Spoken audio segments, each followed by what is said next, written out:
네, 시청자 여러분 안녕하십니까. 뉴스데스크 제주입니다. 오늘 오전 중부지방에 많은 비를 뿌린 장마 전선이 남하하면서 제주에도 한때 강한 비가 쏟아지기도 했습니다. 내일 새벽부터 다시 많은 비가 내릴 것으로 예상이 되는데 내일 하루 최고 150mm의 비가 예상되고 있습니다. 현장에 나가 있는 취재기자 연결해서 들어보도록 하죠. 김찬영 기자 전해주시죠. 네, 오전까지 쏟아지던 장맛비는 오후에 그쳐 지금까지 소강 상태를 보이고 있습니다. 하지만 밤부터는 장마 전선의 영향을 받아 다시 비가 올 것으로 예상되는데요. 일부 지역에서는 조금씩 빗방울이 떨어지고 있습니다. 오전에는 강한 비가 쏟아졌는데요. 추자 지역에 오전 한때 시간당 20mm가 넘는 폭우가 쏟아지면서 지금까지 70mm가 넘는 비가 내렸고 제주시 17, 고산 10mm의 강우량을 기록했습니다. 바람도 이틀째 강하게 불었는데요. 제주공항에 윈드시어 경보가 발효되면서 항공기 운항에도 차질을 빚었습니다. 특히 오전 한때 강한 낙뢰까지 더해져 제주기점 항공편 5편이 결항됐고 100여 편이 지연 운항됐습니다. 현재 남해상에서 세력을 키우고 있는 장마전선은 내일 제주로 남하해 강한 비를 뿌릴 것으로 예상됩니다. 내일 아침을 기해 남부와 산지에 호우 예비특보가 발효됐는데요. 제주 전역에 50에서 100, 많은 곳은 150mm 이상의 비가 오겠습니다. 기상청은 이번 폭우가 내일 밤부터 소강 상태를 보이겠지만 장맛비는 다음 달 3일까지 이어지겠다고 예보했습니다. MBC 뉴스 김찬현입니다. 오늘 오전 한때 제주도 내 3만여 가구의 전기 공급이 중단됐었는데요. 다른 지역에 쏟아진 폭우에 제주에 전기를 공급하는 해저 케이블 변환 설비가 고장나면서 일어난 일입니다. 이렇게 갑자기 전기 공급이 중단되다 보니 엘리베이터 갇힘 사고 등이 곳곳에서 발생해 혼란이 빚어졌습니다. 김항섭 기자입니다. 제주 시내 한 빌딩, 엘리베이터가 작동을 중단한 채 멈춰섰습니다. 오전 8시 40분쯤 갑자기 이 일대에 전기 공급이 끊기면서 엘리베이터도 멈춘 겁니다. 출근 시간대 발생한 갑작스런 정전에 엘리베이터 갇힘 사고만 12건, 다행히 모두 구조됐습니다. 갑자기 전기가 나가면서 저부터 다 올 전기가 되고는 사람은 몰라서 이걸 타서 올라가면 두 사람 다 나왔어 지금. 대규모 아파트 단지에서도 오전 한때 정전 사고가 이어졌습니다. 30여 분 만에 모두 복구됐지만 제주시 노용동과 서귀포시 중문동 등 제주 전 지역에 걸쳐 전체 가구의 10%인 3만 2천여 가구가 정전되면서 혼란은 더 컸습니다. 집에 혼자 있는데 텔레비전이 퍽하고 꺼지고 전등도 다 꺼지고 해서 좀 놀라고 무서웠어요. 제주는 전남 해남과 진도에서 각각 해저 연계선을 통해 제주 지역 전력 수요의 40% 이상을 공급받고 있습니다. 한국전력 제주본부는 해저 케이블을 통해 제주에 전기를 공급하는 진도 변환소 설비의 고장이나 일시적으로 전기 공급이 중단됐다고 밝혔습니다. 한 가닥에 연결된 설비가 고장난 겁니다. 나머지 라인이 3개가 남았지 않습니까? 거기서 전기를 더 받아가지고. 하지만 설비 고장 원인을 아직 파악하지 못해 2006년 발생한 사상 초유의 제주 지역 대규모 정전 사태가 재현되는 것은 아닌지 우려되고 있습니다. MBC 뉴스 김항섭입니다. 더불어민주당이 제11대 제주도 의회 전반기 의장에 3선에 성공한 김태석 의원을 합의 추대하기로 했습니다. 더불어민주당 제주도당은 의원 총회와 워크숍을 잇따라 열어 이같이 결정하고 원내 대표의 김경학 의원을 선임해 11대 의회 전반기 원구성 협상을 진행하기로 했습니다. 제주도 의회는 다음 달 3일부터 6일까지 임시회를 열고 전반기 의장단과 상임위원장을 선출할 예정입니다.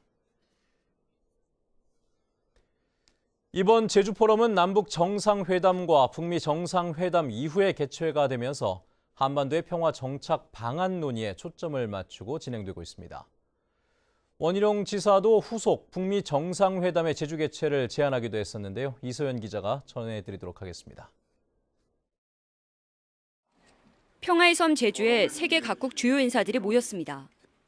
한국 정부 대표로 참석한 이낙연 국무총리는 마지막 냉전 지역인 한반도를 세계 평화의 발신지로 바꿀 수 있도록 평화의 대장정에 함께해 줄 것을 촉구했습니다. 한국 정부는 한반도 냉전 해체와 분단 극복으로 가는 평화 프로세스를 굳건히 이행해 갈 것입니다.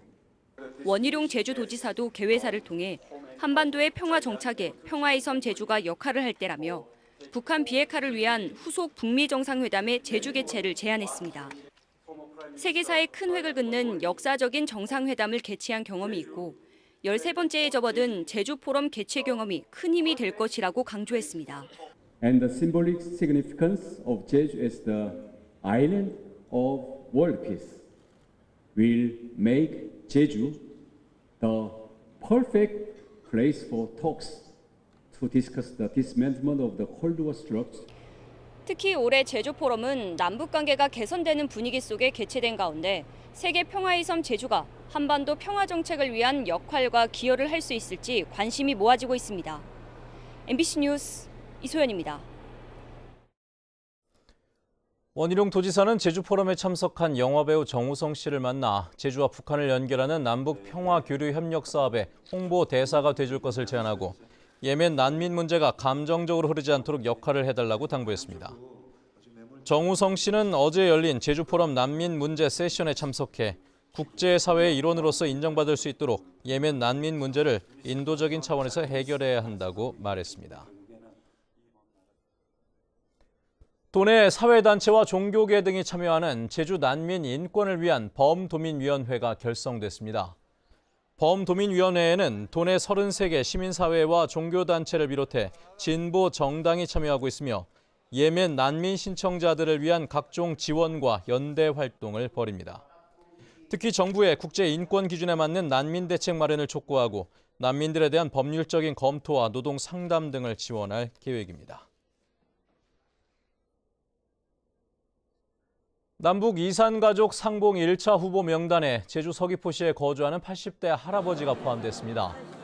대한적십자사는 남북 이산가족 상봉 1차 후보자 500명 가운데 전쟁으로 헤어진 형제를 찾기 위해 상봉 신청을 한 제주 서귀포시에 거주하는 80대 할아버지가 포함됐다고 밝혔습니다.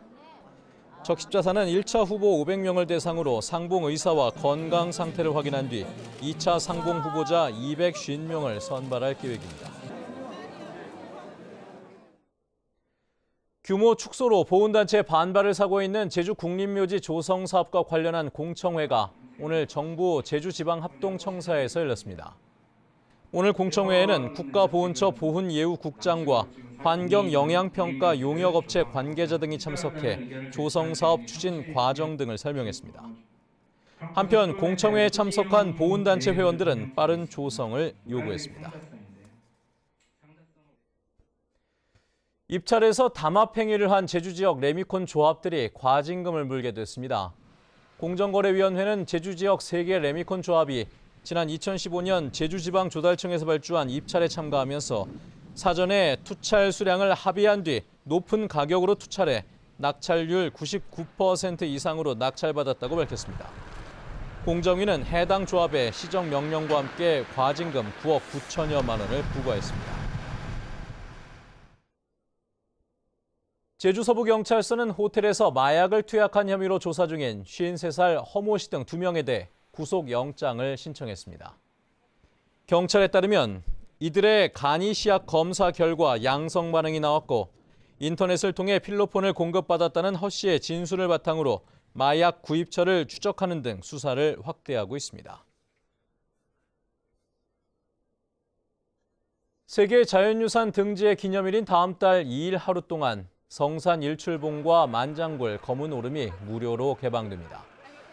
제주도는 등재 11주년을 기념해 제주 화산섬과 용암동굴을 무료로 개방하고 세계 자연유산 영어 캠프와 어린이 해설사 양성 프로그램 등도 진행한다고 밝혔습니다. 제주 인구가 6년 넘게 순유입되고 있습니다. 통계청에 따르면 지난달 전입에서 전출 인구를 뺀 제주 지역 순이동 인구는 1,026명으로 지난 2012년 1월 이후 77개월째 순유입이 이어지고 있습니다. 올 들어 지난달까지 순이동 인구는 5,174명으로 한 달 평균 1,035명입니다. 하지만 순이동 인구는 지난 2016년 월 평균 1,450명을 정점으로 점차 증가폭이 줄어들고 있습니다. 뉴스데스크 제주였습니다. 여러분 고맙습니다.